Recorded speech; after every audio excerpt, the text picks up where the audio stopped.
Uh,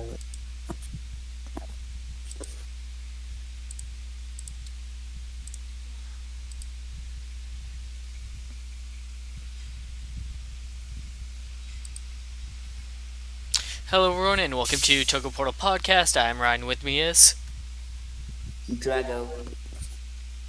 and welcome to Power Rangers Beast Morphers, episode 11. Talk about an episode where nothing happens. Okay. Can you remind me which episode is this? Is it the toothache one? Sorry, what was that?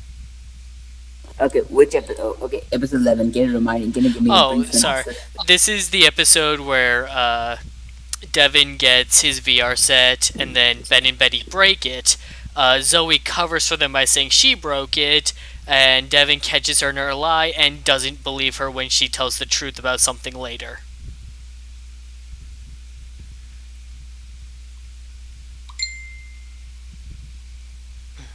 Okay. Yeah. I even if it's like nothing happens, the episode was good. I wouldn't say it was bad, and also the fact that the villain's thing progresses, and I like this episode kind of. Like, the villain side of the story is actually worth watching. The episode 4 it's just not much really happens, but we do get plot development, so it's not like there's absolutely no reason to watch it. Yeah, it's the this episode. Okay, this it's kind of like my. I don't know. I think I don't know if I can gather my thoughts for my final thoughts, but for now, at least as far as what I can remember, because it's been a few weeks since I watched this episode. The episode overall, while not much happens, I think that the character interactions and the consequence, the character interactions in this episode, and everything else, it also made me like Ben and Betty a lot more in this episode. Like, I understand why they are needed. Yeah, like Ben and Betty definitely play a good role in this show as supporting characters to the heroes. And this episode shows that like they have an actual interaction with each other. Like they aren't just those nobodies in the background who are always messing up. Like they get involved. Yeah, it is not like Bulk and Skull from season one or Victor and Monty from uh, the previous season, Ninja Steel, or even Devin and I forgot the two people who ran the Thunder. Uh, I forgot his name, but yeah, the Cassidy and Devin from Dino Thunder. They usually don't get involved like much later or like in the episode, and they usually miss the foil. But here it's really nice to see them working as a unit rather. okay, your mic is breaking up a little bit, so it's getting a bit hard to hear you. Okay. Sorry about that. Just wait a minute. I think I'm speaking softly. Okay. Uh, the episode like it opens up with Devin like sparring with against Zoe and Ravi, who are both blindfolded, and he's kind of like trying to help them use their more animal instincts from the animal DNA to like in place of their sight. And it's actually a really cool scene that I hope comes up later because it doesn't really get much play this episode, which is fine, is so long as it's like shows how much they develop later on.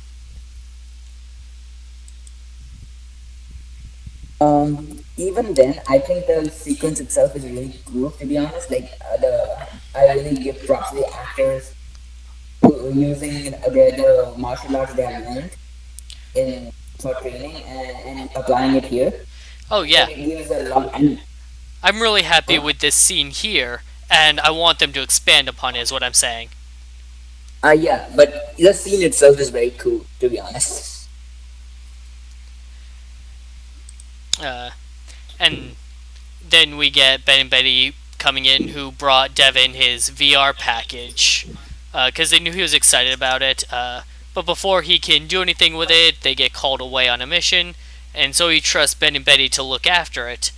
Betty puts it on, plays a VR surfing game where she wipes out into the water, gets scared of a virtual shark, and crashes and breaks the VR headset.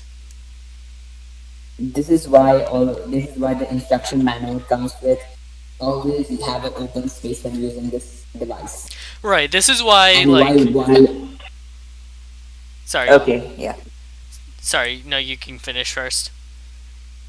No, this is why I'm scared of wireless VR. Oh, yeah.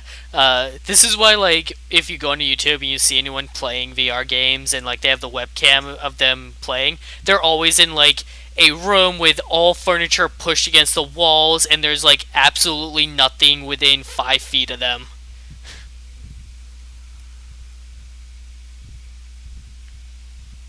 And yeah, that's one of the few reasons why I think that VR technology. But you know what? The funny part is that that surfing game from the VR, it looks incredibly fake, but more real than the most of the VR games that we have now. Yeah, it's like. It's clear stock footage, but it as actual like real footage rather than what you'd see in an actual VR game, which is still just like graphics.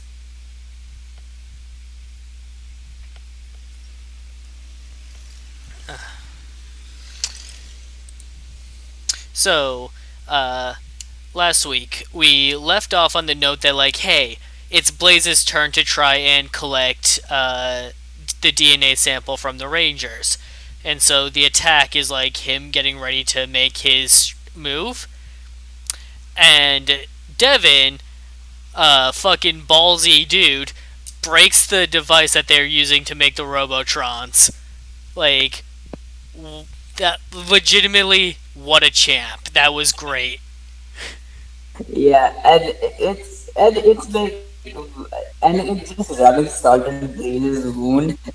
He was feeling very confident that he might be able to do that, get the Rangers data, but just got the shit kicked out of him. And this leads to uh, Evox like yelling at Blaze for his failure, while Roxy takes advantage of the situation to take a second turn, basically.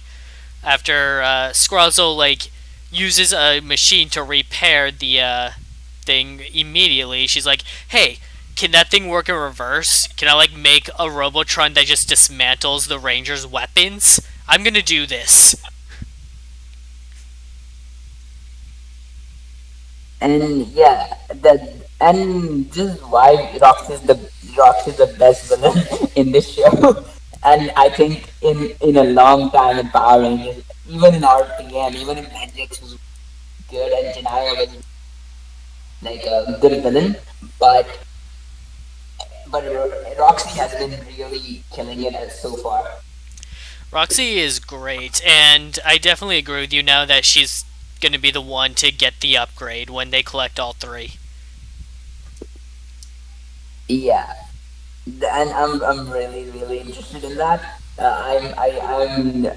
It's really fun to watch the actress play the character with so much expression, even if it's a generic bad guy. Even if there's no layer as such of nuance and other things that other Ranger villains had before in Jungle Fury and other seasons prior. But as far as generic, even as far as playing a villain goes, like a general in a Power Rangers show, having a human actor makes a lot of difference, and she has been eating the scene every time she shows up. I love this actress a lot as when she's playing Roxy. Too much reliance on monster suits for the villains can be detrimental to the series. I say can be, but having human actors is easily an improvement when used like properly. Yeah, and especially like I'm still waiting for the Bleach to do something. I think that's probably gonna be next season or so because but Roxy has been the better villain so far. Hey, strong female characters, whether heroes or villains, are really good. Yeah, it is something I really like this season, and I really hope that I can get the figure soon because I usually don't buy toys, but I could make an exception for this. Also, we talked a little bit about this before, but I just want to reiterate because it's been a while.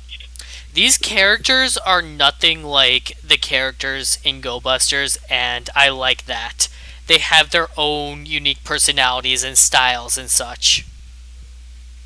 And also how the villains operate itself is like villains and heroes operate itself is very different. Like in Go Busters, the heroes were always like the underdogs. In Beast Morphers, the villains are kind of the underdogs. Like they are lacking in resources. They don't have much. Like they have to make do with scraps, and they have to steal parts and stuff to actually make their plans work. And it's always dumb. And then when and that's the thing. And it also gives us the sense of the thing that if the Rangers screw up, the villains might actually win. And that's what I really like in this season. That is different from Go Busters. Yeah, in Go Busters, like the villains got a net profit on the energy they were using like every episode to like keep it consistent, whereas here the situation is not the same. They actually have to stop the enemies from getting as much as they can.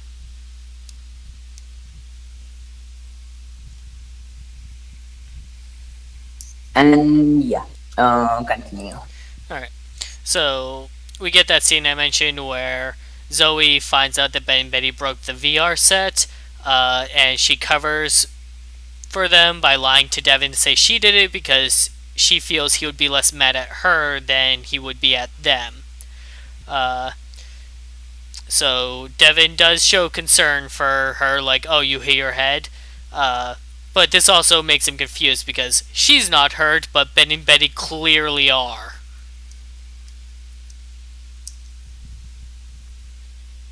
And okay, I really don't want to say anything right now because the effect of this scene comes back a bit later.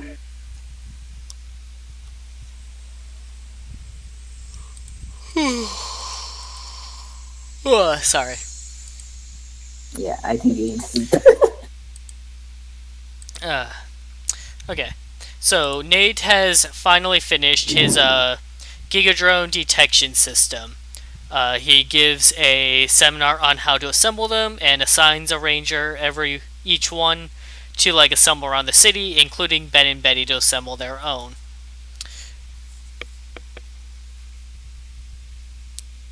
Were you gonna say something? No, I have nothing to say until a bit later because the Right, scene actually progresses pretty straightforward. right. When Ben and Betty are done, Zoe goes to pick them up. Roxy decides to test out her Robotron on Zoe's watch from a distance, but the shot misses and dismantles the detector that Ben and Betty set up, and they drive away not realizing that it was dismantled. So when Nate goes to test the system, hey, Ben and Betty's isn't put together, why not? Uh, and this is where Devin just snaps at Zoe for lying to him and doesn't believe her when she says that Ben and Betty did put theirs together. And this is what I really like in this episode is that they you know how in it's not this one thing good about Beast Morphers even in filler episode when they are teaching the moral of the day, they don't do it in a preachy fashion, and this was really good way of showing that like how lying can actually affect friendships and judgment later on, and it will actually cast more doubt on you rather than improve your things instead of believing in you. Like, yeah, the execution, actually, now that you mention it, was really good because this just shows what the actual consequences of actions are rather than just turning to the camera and saying what the consequences are. Like it actually shows you what's happening. Yeah, and I also like that Zoe, instead of like, usually in like in Sentai, and even in what do you call it? I don't know. I've not seen a lot of Sentai, so I'm not sure whether this kind of thing happens or not. Or even in Power Rangers, even in better seasons, usually the Rangers kind of talk back or they say something or they overact and then they leave. But in this one, Zoe is silent and she just walks away, which was really a really good performance on the actress's part, and it was also portraying a really realistic kind of situation. In Sentai, usually if characters would get into a disagreement, uh, they would like yell at each other a little bit, and then one of them would storm off.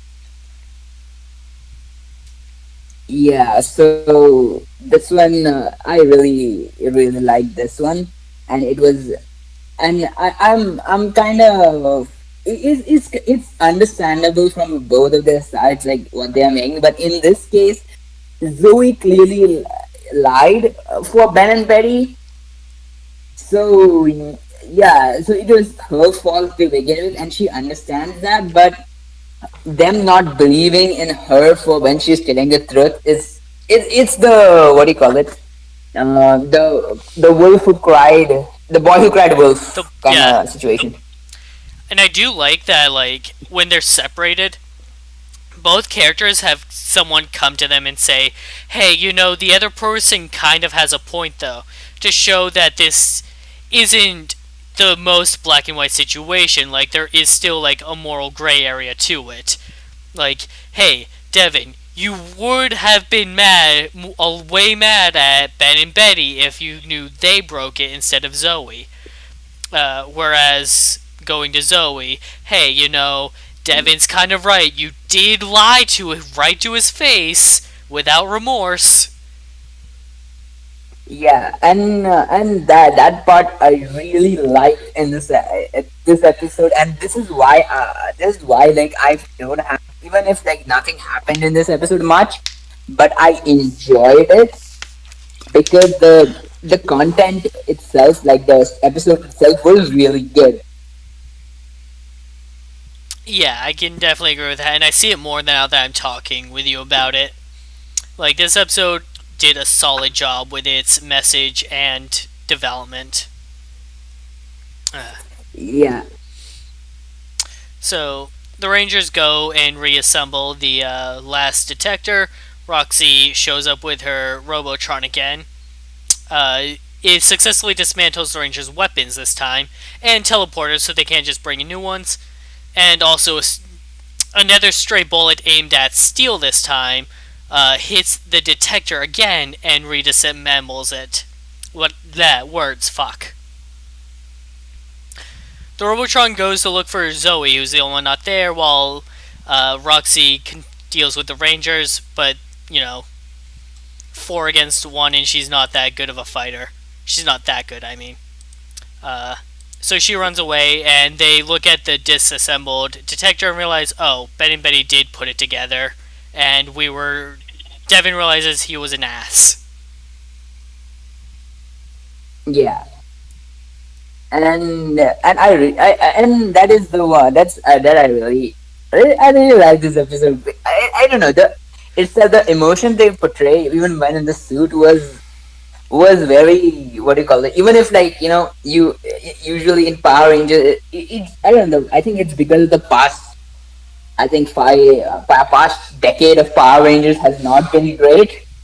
I think that's because of that I'm being this way, but like I really like the fact that how they are emoting, like what they're saying about like how they're emoting inside the suit itself, that you get to know what they're thinking even if they don't have to overact,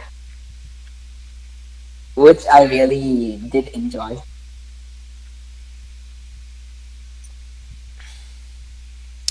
Uh, it's also like worth noting that only Devin was the one to straight up just call them a liar, whereas the others just kind of looked at the situation of, hey, it's not assembled and we need to assemble it. Whether or not they believed Ben and Betty put it together didn't really come up. They just kind of went with the raw facts of it's not put together and we need to do that. It's implied that they didn't believe them, but only Devin was the one who got angry about it. Yeah, but it also makes sense because the rest of the team, one is a robot, and who has not spent much time with Ben and Betty and Zoe. Nate and Ravi are like they are more mission oriented people. Nate also has a So crush on Zoe. yeah, that too. And so all these factors combined, like they would more focus on missions. And considering like how Ravi was brought up, and even Nate being brought up mostly in Red Battle Force for like half of his life, it makes sense like why like they would be mission oriented, and it doesn't come out of nowhere. And Devin, who is new to this job, he has not been he basically joined Red Battle Force even after Zoe, because even Zoe was also training to be a ranger before she had to quit because of part-time job. Well, like, she didn't make the cut, and so she just stayed Yeah, in the building as a laundry girl. yeah. Even so, like because of that reason, they would be more mission oriented. But Devin wouldn't be because they lie to his face, and two, he's also more emotional and not really mission oriented because of him being new and him being thrust into this position, not by his own choice, which is why like it's understandable. We can see where he's coming from. Right. So, the Rangers go to rescue Zoe because the Robotron destroyed her morpher. They bring her a spare, though, and easily make short work of the Robotron. And I like the detail that because Roxy had already fled and wasn't there, that Scralzo shows up to collect the data chip, which now has collected Roxy's DNA. And then he kind of like Not scold Roxy. Zoe's. Uh, Um, Zoe's data. and then he kind of like scolds Roxy for it. Like, hey, don't you you just abandoned this. Don't leave this behind. And Roxy is just uncaring, like, don't leave this behind. Whatever. Yeah, I don't. That scene got a really Like, good chuckle out of me. like between that and earlier when like she's like telling him how impressed she is with how quickly he did the repairs, and he's like trying to say thank you for the compliment, and she just cuts him off. He was like, "Shut up! Hey, I have an idea here." It's like they're forming an actual like bond with each other. Like I could see these two like becoming this like weird, having this weird friendship alliance later on. Yeah. Yeah. I really like this alliance as well. And especially the voice actor for Scarlet does a really good job in doing a back and forth with Roxy. In terms of like Power Ranger voice actors for the monsters, Squirrel is actually really good. Yeah. He's the voice actor of Scarlet has been doing Power Ranger voice acting, like at least monster voice acting for a while. So he also did Really? Snide. Okay, I don't think so. You have seen Dino Charge, so I he haven't did a seen Dino character called Charge. Snide in Dino Charge as well. It was really good. Okay, Campbell Cooley. Uh, Yeah, who is Tomars? Just some random villain. He did a lot of mm, like one-offs, didn't he? yeah, Yeah. Uh, oh, he did Alpha 6 in Operation Overdrive. he did Alpha 6 as well, and then he has been doing a lot of like monster voices, but Snide was the his big breakout role as such because he was the villain of the season 2 of Dino Charge. Oh, So he also he did was the great. he did the Rangers like equipment in Downcharge, according to this as well. Oh, I didn't know that. Yeah. He was the mecha voice. That's pretty great.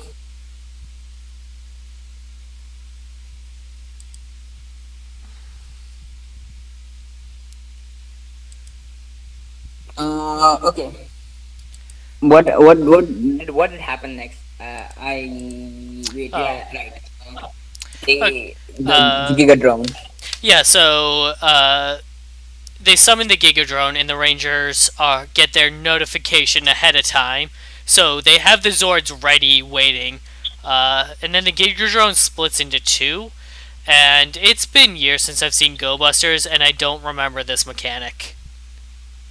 I think it happened in Go Busters, so I think that is Sentai stuff. But yeah, but I'm not sure because it's been a Like, while. yeah.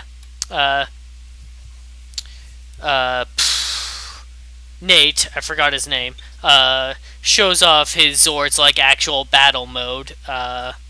He hinted at him working on new Megazord earlier, and then when they're having trouble, like Steel comes in and they form their gold and silver Megazord. Yeah, and I really like Steel. He gets showing up like a big damn hero. He is. Uh, I, and also the fact that now we have both the Megas are fighting at the same time.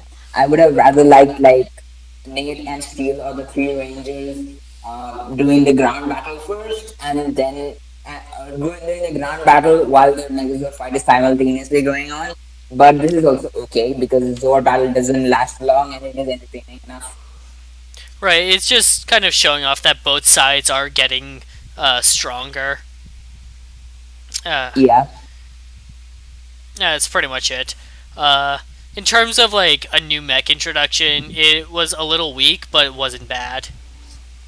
Yeah, the mech introduction like that happened. I think in episode 5 or 6 in the season, where like that was a good episode. Even if like some of the character writing was a bit weak in that. The Megazord felt grand because how long we had to wait for that to happen.